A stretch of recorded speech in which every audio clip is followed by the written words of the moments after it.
கிறிஸ்துவுக்குள் அன்பானவர்களே, ஆண்டவராகிய இயேசு கிறிஸ்துவின் நாமத்தினாலே உங்கள் யாவரையும் நான் அன்போடு கூட வாழ்த்துகிறேன். மீண்டுமாய் ஒரு புதிய நாளிலே ஆண்டவருடைய சமூகத்திலே உங்களை பார்க்கிறதிலே நான் மிகுந்த மகிழ்ச்சி அடைகிறேன். இந்த நாளிலும் ஆண்டவர் நமக்கு சொல்லுகிற ஒரு வார்த்தை, மார்க்கு எழுதின சுவிசேஷம் 5வது அதிகாரம் 34வது வசனத்தினுடைய கடைசி பகுதியிலே சொல்லப்பட்டிருக்கிறது. நீ சமாதானத்தோடே போய் உன் வேதனை நீங்கி சுகமாயிரு என்றார். இயேசு கிறிஸ்து இந்த பூமியில் வாழ்ந்த நாட்களிலே இயேசு கிறிஸ்து தன் வாயினாலே சொன்ன ஒரு வார்த்தை, சமாதானத்தோடே போய் உன் வேதனை நீங்கி சுகமாயிரு. இந்த வார்த்தை சொல்லப்பட்ட சூழ்நிலை நம் அனைவரும் அறிந்ததே.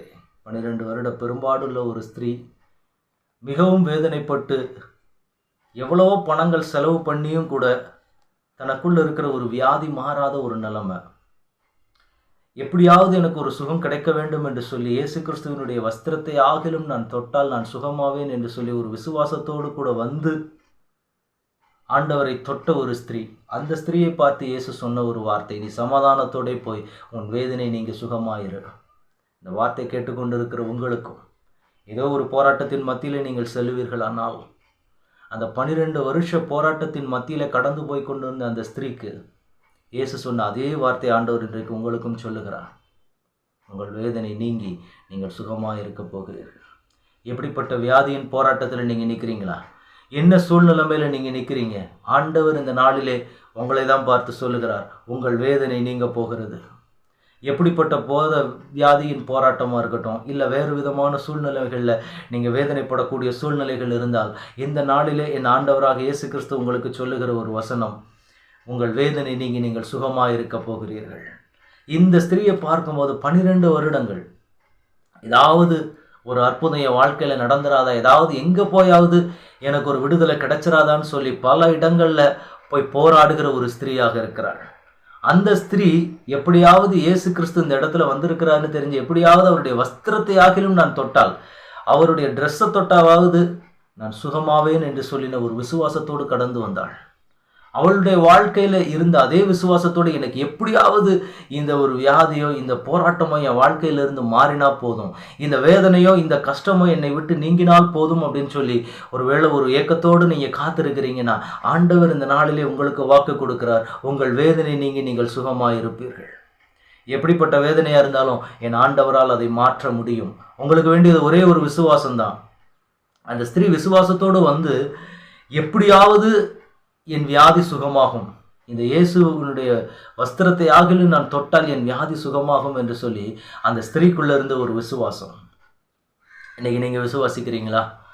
ஆண்டவரால் என் வாழ்க்கையை மாற்ற முடியும், எனக்கான காரியத்தை சரிப்படுத்த ஆண்டவரால் முடியும், இந்த வியாதியை இந்த வேதனையையும் என்னை விட்டு நீக்க என் தேவனால் கூடும் அப்படிங்கிறத நீங்க விசுவாசிச்சிங்கன்னா, இன்றைக்கு உங்க வாழ்க்கையிலையும் அந்த ஸ்திரீக்கு எப்படி அவளுடைய வேதனை நீங்க சுகமா இருந்தாங்களோ அதே மாதிரி உங்களுக்கும் ஆண்டவர் அந்த வியாதியை சுகமாக்குகிறதற்கு, நீங்க எப்படிப்பட்ட போராட்டத்தில் நின்றாலும் சரி, அது அத்தனைகளில் இருந்தும் உங்களை சுகமாக்குகிற ஒரு நல்ல தேவன் இந்த நாளிலே உங்களோடு கூட பேசி கொண்டிருக்கிறார். அதை நினைச்சுதானே கலங்கி கொண்டு இருக்கிறீங்க, அதை நினைச்சுதானே போராடி கொண்டு இருக்கீங்க, அதை நினைச்சுதானே வேதனைப்பட்டு கொண்டு இருக்கிறீங்க. இந்த மாதிரி சரீரத்துல வேதனையோடு நான் சுற்றி கொண்டு இருக்கிறேனே, என் வேதனைக்கு என்றைக்கு ஒரு விடுதலை கிடைக்கும்னு சொல்லி அவளோடு காத்திருக்கிற உங்களை பார்த்து தான் ஆண்டவர் சொல்லுகிறார், உங்கள் வேதனை நீங்கி நீங்கள் சுகமாக இருப்பீர்கள், உங்களுக்கு ஒரு தேவ சமாதானம் உண்டாகும். ஆனா ஆண்டவர் உங்களிடத்தில் எதிர்பார்க்கிறது ஒரே ஒரு விசுவாசம்.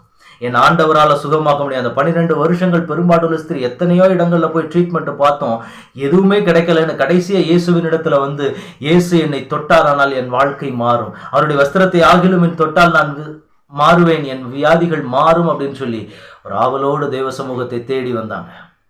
இன்றைக்கு ஒருவேளை அப்படி நீங்க தேடிக்கொண்டு இருப்பீர்களானால் ஆண்டவர் உங்களுக்கு சொல்லுகிறார், உங்கள் வேதனை நீங்கி நீங்கள் சுகமாக இருப்பீர்கள். உங்களுக்காக நான் செபிக்கிறேன். அன்பின் தகப்பனே, உடைய சமூகத்தை நோக்கி பார்க்கிற ஆண்டவரே, வியாதிகளின் வேதனைகளின் மத்தியில தவித்து கொண்டு இருக்கிற உடைய பிள்ளைகளை ஒரு விஷயமாய் நீர் கண்ணோக்கி பாருங்கப்பா. எப்படியாவது இந்த இயேசு கிட்ட வந்தா எனக்கு சுகம் அளிக்க முடியும், இந்த இயேசு கிட்ட வந்தா என் வாழ்க்கையை மாற்ற முடியும்னு சொல்லி அவளோடு காத்து கொண்டு இருக்கிற உடைய பிள்ளைகள் உண்மையே நம்பி இருக்கிறாங்க ஆண்டவரே. உம்முடைய பிள்ளைகளுக்கு உம்முடைய வியாதிகளையோ வேதனைகளையோ அவங்க என்னென்ன போராட்டத்தில் நின்று கொண்டு இருக்கிறாங்களோ அவைகள் எல்லாவற்றிலும் இருந்து உங்க பிள்ளைங்களுக்கு ஒரு விடுதலையை கொடுத்து நீங்க நடத்தும்படி ஆண்டவரே உம்முடைய சமூகத்தை நோக்கி பார்க்கிறோம்ப்பா. எப்படிப்பட்ட பிரச்சனைகள் இருந்தாலும் சரி அன்றைக்கு அந்த 12 வருட பெரும்பாடுள்ள ஸ்திரீக்கு கர்த்தர் செய்ததை போல இந்த நாளிலே இயேசு கிறிஸ்துவின் நாமத்தினாலே ஒரு அற்புதம் இந்த வார்த்தை கேட்டுக்கொண்டிருக்கிற பிள்ளைகளுடைய வாழ்க்கையில நடப்பதாக. அந்த கேட்ட எல்லா தடைகளும் மாறட்டும் தகப்பனே. அந்த பிள்ளைகள் உங்களை நம்பி வந்திருக்கிறாங்க ஆண்டவரே. உங்களிடத்துல கேட்டா ஒரு விடுதலை கிடைக்கும்னு சொல்லி நம்பி காத்திருக்கிறாங்க. அந்த பிள்ளைகளுக்கு ஆண்டவரே நீர் ஏற்ற நன்மையை கொடுத்து உம்முடைய பிள்ளைகளை மகிழ பண்ணுங்க. அந்த பிள்ளைகளினுடைய வேதனை நீங்க சுகமாய் இருக்கிறதை கண்டு ஆண்டவரே நீங்க மகிழும்படிக்கு ஒரு மாற்றத்தை, ஒரு ஆசீர்வாதத்தை, ஒரு நன்மைக்கான வாசல் உம்முடைய பிள்ளைகளுக்கு திறந்து கொடுத்து நீர் ஆசீர்வதிப்பீராக. உம்முடைய கரங்களை ஒப்பு கொடுக்கிறோம். ஆளுகை செய்யுங்க, வழி நடத்துங்க. இயேசு கிறிஸ்துவின் நாமத்தில் ஜெபம் கேளும் எங்கள் நல்ல பிதாவே. ஆமேன், ஆமேன், ஆமேன். God bless you.